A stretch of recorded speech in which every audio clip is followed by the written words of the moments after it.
Hello, my name is Stephen Wendt. I work for America's Most Wanted 4x4. Today we're going to discuss installing an auxiliary fuel pump in the Hellcat JL application for the Wrangler, the Jeep Wrangler. This is your four-door gas tank. I've already removed the stock sending unit to allow access for the work we got to do in the future. We'll be installing the phantom fuel system for the extra horsepower required for the Hellcat. Our first step will be drilling a hole in the tank. We'll be using a 3¼ inch drill, hole saw. There is a rollover valve in here that we'll have to do some work to modify and make sure it's in the correct location during the installation. Then we'll install cut and trim the foam to fit inside the tank. And we'll install the new sending unit in the new fuel pump and cinch it all together, and that will be a simple process. I got my 3¼ inch hole saw already ready to go, and we're going to drill a new hole in this gas tank. Now that we've drilled the hole, there's a rollover valve in here that I need to disconnect, and I'll be able to pull it out so we can clean up any burrs and anything off it, but we will be reinstalling it after we get to it. Alrighty. This is our rollover valve. We want to trim any of the burrs and burrs from cutting and drilling the hole. We're also going to clean up this hole, and we'll move forward. Alrighty, we got our hole cleaned out and we have our valve all cleaned up. There's one extra step we have to do to this valve, and that is to put some silicone on it that we provide with the kit from when we drilled the hole with the hole saw. So we want to dab a little of the silicone in the hole to prevent any leaks. We want to make sure that it's a fuel safe silicone, and like I said, we do provide that in the kit. Now that hole is sealed up, we'll let that cure while we get ready to install the auxiliary fuel pump. This is the guide ring that Aeromotive supplies with their pump to allow us to drill all our mounting holes and slide the foam into the hole after we get everything ready to go. We will hold the ring down and we'll drill in the two flat spots that are machined out. That allows us for location for the rest of the holes. All right, now that we've drilled those two locating holes, this drill bit is provided in the kit. We'll install 2 bolts that will go in those 2 holes. Then we'll also put 2 attaching nuts on the bottom of those bolts that come with the kit to hold the ring down to the tank while we drill the rest of the remaining holes so nothing moves.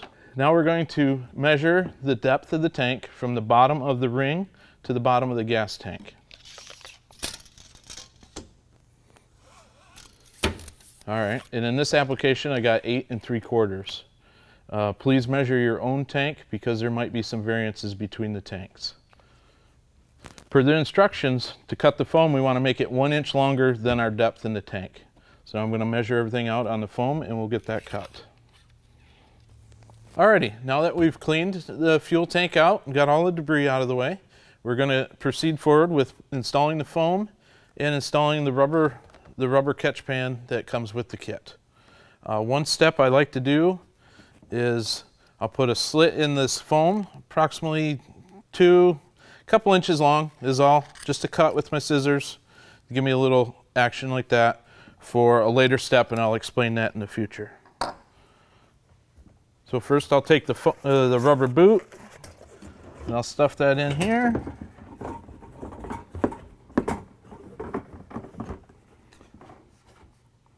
And I get that semi-located in the direction through here. Now we're going to work this foam down through the hole. Okay, now that I have the foam stuffed down as far as I can get it, I'm going to remove this guide ring. We no longer will need this, so I'm going to remove it so I can continue fitting the foam in the proper location. All right, now we're going to measure for the depth of our sending unit. We want to measure again from the bottom of the tank to the top of the tank now, and in this instance we have 8 7/8. Please verify your tank on the depth so you get the correct length for your particular application. This is our sending unit pump on a stick assembly. This is our fuel pump with the screen filter already attached. We want to measure from the bottom of the sending unit to where it mounts to the bottom of the filter assembly. We're going to hold that there. Now we want to mark where we're going to cut this rod, but we need it to be higher than the large portion of the pump. That way there's no interference fit.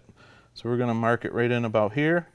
That way we can cut that with whatever choice you choose to do that with. Alrighty, now that we've pre-cut the sending unit, we're going to assemble it with the pump on there, but we are not going to cut the length of the hose yet because we want to make sure that everything fits properly and our length is to the length that we need for our fit. The kit comes with 2 hose clamps, and we'll simply attach those hose clamps to the dipstick tube here to hold the pump on.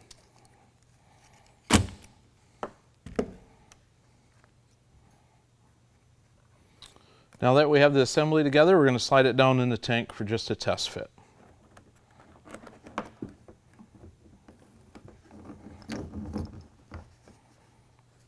And we can see that the sending unit is sitting properly against the top of the fuel tank, so we got the correct length.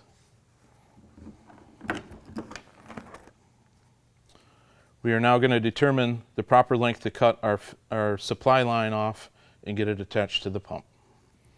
When I attempt to cut this nylon line, I want to use a nice sharp knife or hose cutters. I don't want to use a pair of dikes or anything like that that could damage the nylon line.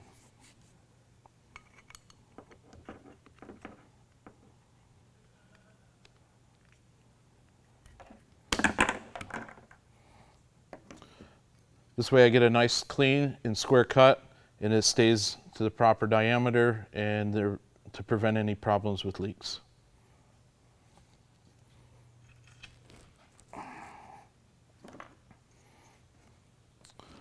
Now we'll slide on the hose clamp,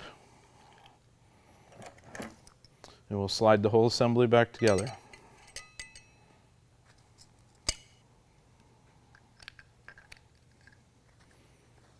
Now once I have the clamps all securely tight, I tighten up the hose clamp and my mounting clamps, and then I will connect my electrical connections and zip tie them to prevent any issues in the future. And this is similar to what your final assembly should look like. Alrighty, we'll continue on with the installation. This is our mounting ring. It goes on the bottom side of the tank. You know, the studs line up with the holes that we pre-drilled.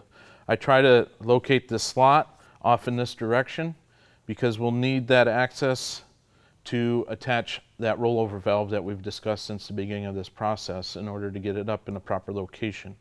So let me feed this down in the tank.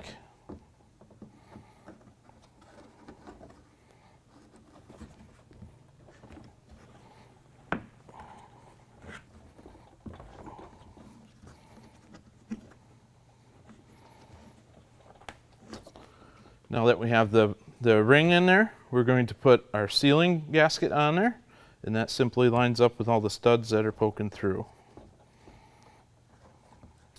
Per the instructions, there is no extra sealant required at this time. We only use this foam ring during this installation. I'll now take the pump assembly, and I'm going to take a zip tie and put it around the assembly and make myself a pretty generous loop. Something similar, you know, a couple inch diameter loop. And I'm going to cut the tail off. And we're going to use that as a loop to get into when we're mounting that valve. So now we'll slide this down into the assembly. We'll drop that down inside. Now when I'm installing this, I try to index the pump so the vent on the top is pointed directly at the frame rail or directly to myself, approximately 90 degrees to the tank. Because of the supplied lines that we do provide with the kit, the fittings work out to the best of that advantage when you do the rest of the installation. All right, now we will attach the rollover valve. I'll pull the rollover valve back out of the tank. I'll loop another zip tie around the line that is attached to the valve, but I don't want to close it yet. We're going to go in and find the loop that we put on the sending unit, and we're going to feed this through that and pull it up nice and tight. While doing that, we also want to get this valve upright and towards the top of the tank as high as we can get it. If that does not happen, we'll have a problem with filling the tank in the future. So now we're going to do that. During installation of this rollover valve, we want to get it up as high as we can and make sure it is vertical in the tank. Otherwise, it will cause fueling issues in the future when you get the vehicle up and running. All right, now we will reinstall our factory sending unit back in reverse order that it was removed. Your auxiliary fuel pump is installed in the gas tank, and it will provide you with all your fuel needs for your JL Hellcat powered vehicle.